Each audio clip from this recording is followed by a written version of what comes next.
Hey guys, it's Rachel here. So today I'm going to be doing an acting Q&A video. I know I did one of these about a month ago, but you guys always ask for Q&A videos, so I thought maybe it would kind of be a good thing to do one every month for you guys if you want that. And I want to start incorporating more Twitter questions and Instagram questions, like by asking you guys, hey, tweet me a question with this hashtag.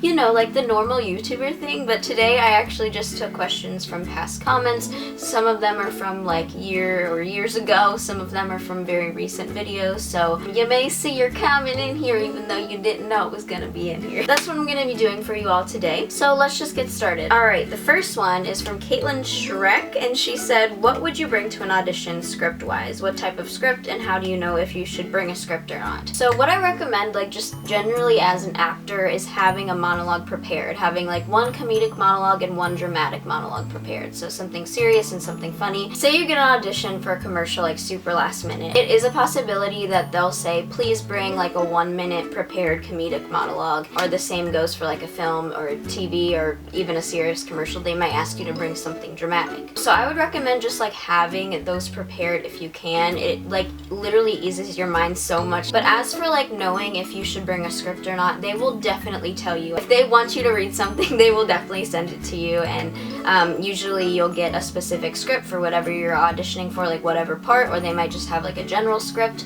or whatever, or they may have you do a cold reading at the audition, which is basically where they give you the script when you get there to do it on the spot. But never will they expect you to prepare their script if they don't send it to you themselves, or if they don't have it up on the audition information sheet, like when you sign up or something. You know what I mean? So like definitely don't freak out about having specific lines memorized for this audition if they didn't give you any, or if they didn't tell you to prepare them, but definitely have monologues prepared. Miss Spielberg asked 2 months ago, is this your preferred style of film to do? Because I would love to see you tackle something serious. This was commented on the little short film me and my friends made in 48 hours. It was like a comedic film. No, actually that is not my preferred style of film. Like I love doing like comedy, and I think it's really fun, and especially like with your friends, it's like so great to make films like that. But I definitely prefer more serious films, like where I can really like emotionally connect with the character on so many levels and be able to like really just dig deep and like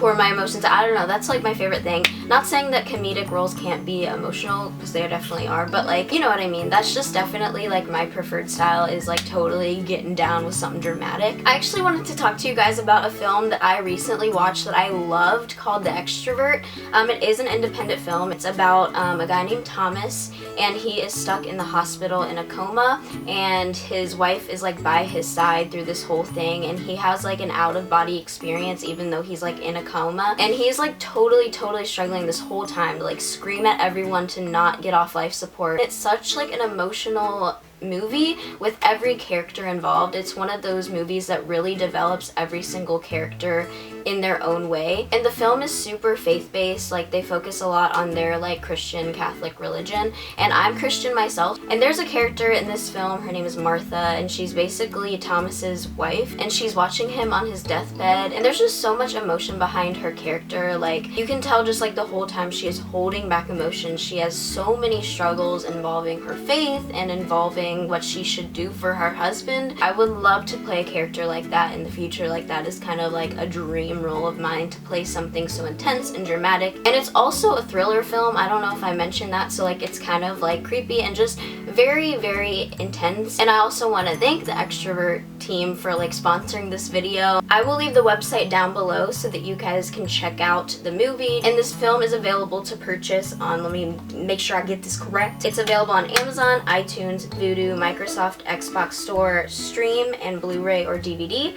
So that's super cool. And I will also leave the links to the movie's social media down below so that you can go support them and like follow them in their journeys with this film, and also the links to the filmmaker's social medias down below. So definitely check it out. Alright, Fantel said, I'm a kid with a big dream for becoming an actor, but I don't have any acting experience. There's hardly any auditions for roles in the area I live in, and I hardly have any time to go to drama clubs, and I'm behind on my schoolwork. Do you have any tips to help me? It is really hard sometimes to like fully go for your passions when you're in school. That is what I've been dealing with since I was 13. What I recommend for you guys that are in a situation such as this, and you can't even do drama club and you don't have a lot of auditions to go to, use YouTube. YouTube is such a great way to like get yourself out there. What I mean by this is memorize monologues, memorize scripts, and perform them with your friends. Tape yourself doing monologues and scripts and get yourself out there, you know? There's so many people on YouTube and you never know who's gonna come across it. Also, you can use SceneBot. I've talked about SceneBot a lot before, and it's so awesome to like do scripts, practice them, get them out there for industry professionals to see. And also using something like Backstage.com, which I talked about in like 2 videos past. Definitely check that out if you want a code to get a free trial, but that's a way to like find auditions on your own without having an agent if that's something that you can't commit to right now. I would say just being able to like get yourself out there in any way that you can and also get training is the best thing that you can do. So watch acting tip videos on YouTube and try to go to an acting class or an acting workshop every once in a while if you can. You can try to find online acting classes. I know that my friend Mariana has a video on like how to find online acting classes, so I'll link that down below if you guys want to check that out. But just definitely putting your all in is something important, especially when you don't have a lot of opportunities. Dezerce Marie said, wait, are you still an actress since you're majoring as a casting director? I'm kind of taking classes. My major is kind of geared towards me becoming a casting director because that is something that I would love to do once I move out to LA, if I do, which I'm hoping that I eventually will. My #1 goal in my life is to become an actress or do something involved with acting. I don't need to be famous, I just want to do it. That is definitely like my first choice. If I had to say like a dream job, it would be to be an actress. Like, don't worry, I'm not giving up on that. But casting directing is still something that I love to do. I love the industry as a whole and I love working in films. So that is something that I would love to do like while I'm in LA, if that makes sense. Like, I don't want to say like on the side from acting because I feel like casting directing is like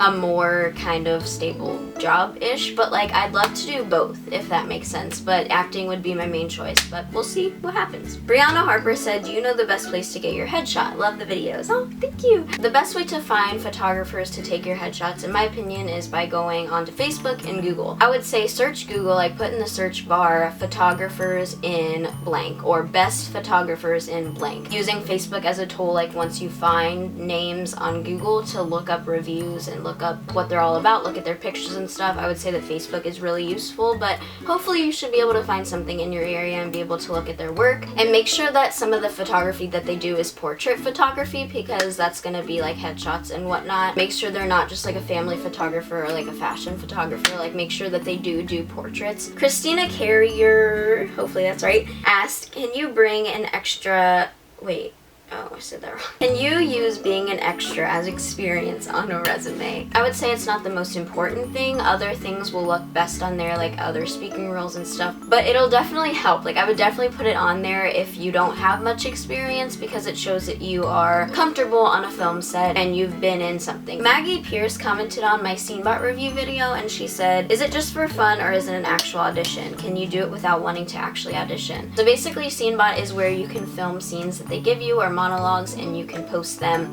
for industry professionals to see and stuff. It's definitely something for fun. It's totally free. Obviously something can come out of it if like an industry professional, like a casting director or an agent, sees your video and wants to communicate with you. So definitely take it as an opportunity to just practice and have fun, get experience filming yourself doing an audition, but something may come out of it and that might actually be really fun. Retired Human says, I can memorize my lines fast, but the thing is, I get nervous and mess up. Do you have any tips for that? So I actually have a video all about this, how to get rid of nerves while auditioning. But as for my best tips, I would say try to have these lines memorized so that you don't have to worry about that and you're not scrambling your brain. That always makes me the most nervous when I know that I'm not prepared. So also with preparation, make sure you know this character well. Read any material that you've been given. Obviously, if it's a cold reading, it's different. But if you have the opportunity to, make sure that you read over everything that you can and know what this character is about. Know their objective in the scene, what they want, and know the lines if you can. I would say also think about questions they might ask you at this audition. I know that sometimes that makes me most nervous, even just like considering the small talk that they might have with me before I even perform. So they might say something like, tell me a little bit about yourself, or what other projects have you done, or what do you think about this character that you are playing. I would say just like think about that kind of stuff and like what your answers might be. Get a lot of sleep before your audition so you're not feeling annoyed, and that that'll make you even more nervous and scrambled. Get there early, get there a little bit early so that you're not like rushing in and like freaking out. I also know that feeling. I've gone to an audition late, but it is important to get there like 5 to 10 minutes early so that you can sign papers and you can just relax a little bit, go into the bathroom and kind of make sure you're looking good and feeling good, get a drink. And I would say just like in general, something good to think about is that you are the solution to their problem. What they want in these auditions is to cast these roles. So they're gonna have their brains open. They are not expecting perfection. Know that the team that's casting is probably nervous too because they want to be professional in front of you and they want you to have a good audition, feel comfortable as well. So they're probably nervous just as much as you are. And the biggest tip of all, practice makes progress. You know, the more auditions you go to, the more comfortable it will be. And my last question is from Sophie Solus. I'm so bad at names. They said, how hard is it to get a part without a headshot? As I always say, headshots are really important just because they show exactly what you look like. While they're deliberating after the audition, they can see you and be able to remember what you looked like in your performance. It is something that you should have as an actor, but like say you don't have a headshot available to bring to your audition tomorrow and you're wondering if you should still audition.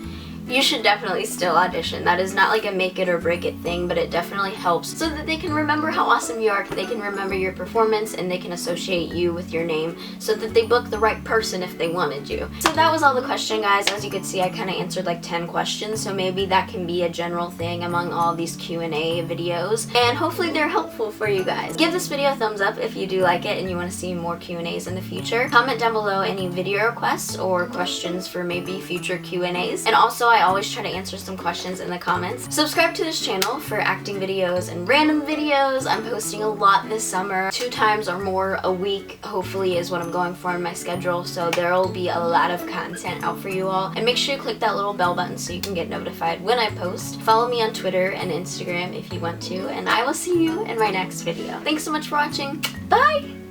Everything's reminding me of you.